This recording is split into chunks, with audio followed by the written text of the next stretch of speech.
Bapak, Ibu, dan Saudara sekalian, firman Tuhan akan kita renungkan dari Yohanes 5 ayat 6. Demikian.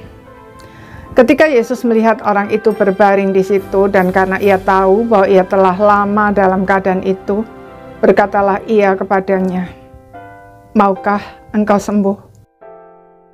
Saudara-saudara sekalian, mengapa Tuhan Yesus bertanya kepada orang lumpuh di tepi kolam Bethesda itu, "Maukah engkau sembuh?" Padahal dia tahu bahwa telah lama dia itu lumpuh. Bukankah harapan orang sakit adalah sembuh? Apalagi sakitnya sudah lama. Mengapa Tuhan Yesus tidak langsung saja menyembuhkan dia? Dari jawaban orang itu kita tahu alasan Tuhan Yesus bertanya demikian. Kalau memang orang itu ingin sembuh, mestinya dia menjawab, "Oh ya, mau dong. Itu yang saya nantikan."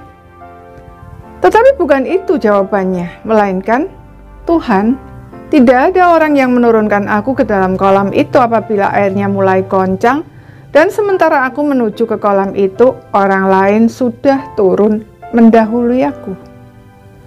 Artinya, orang tersebut sudah kehilangan harapan untuk sembuh, dan sudah terbiasa bergantung kepada belas kasihan orang lain. Itulah sebabnya dia berkata, "Saya sakit sekian lama karena tidak ada orang yang menurunkan aku ke dalam kolam itu apabila airnya mulai goncang." William Barclay berkata bahwa pada zaman itu sewaktu-waktu air kolam Bethesda itu bisa tiba-tiba goncang, dan dipercaya bahwa saat itu ada malaikat turun dan orang yang pertama kali masuk ke dalam kolam, apapun sakitnya akan sembuh.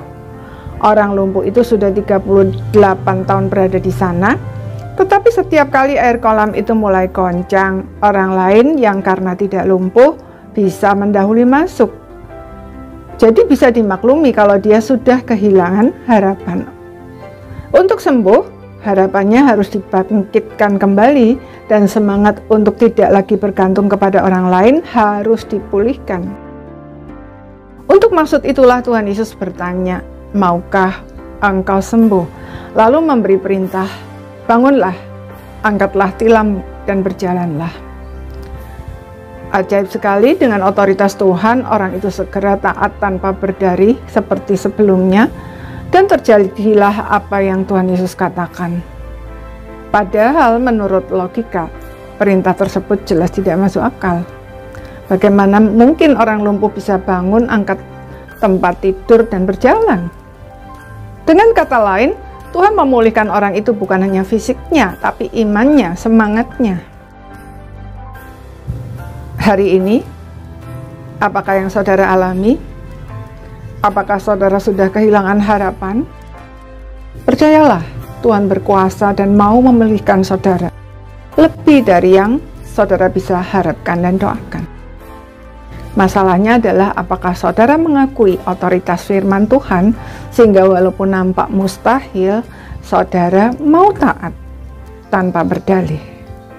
Yeremia 17 ayat 7-8 berkata, "Diberkatilah orang yang mengandalkan Tuhan, yang menaruh harapannya pada Tuhan. Ia akan seperti pohon yang ditanam di tepi air, yang merambatkan akar-akarnya ke tepi batang air, dan yang tidak mengalami datangnya panas terik, yang daunnya tetap hijau, yang tidak khawatir dalam tahun kering, dan yang tidak berhenti menghasilkan buah." Amin.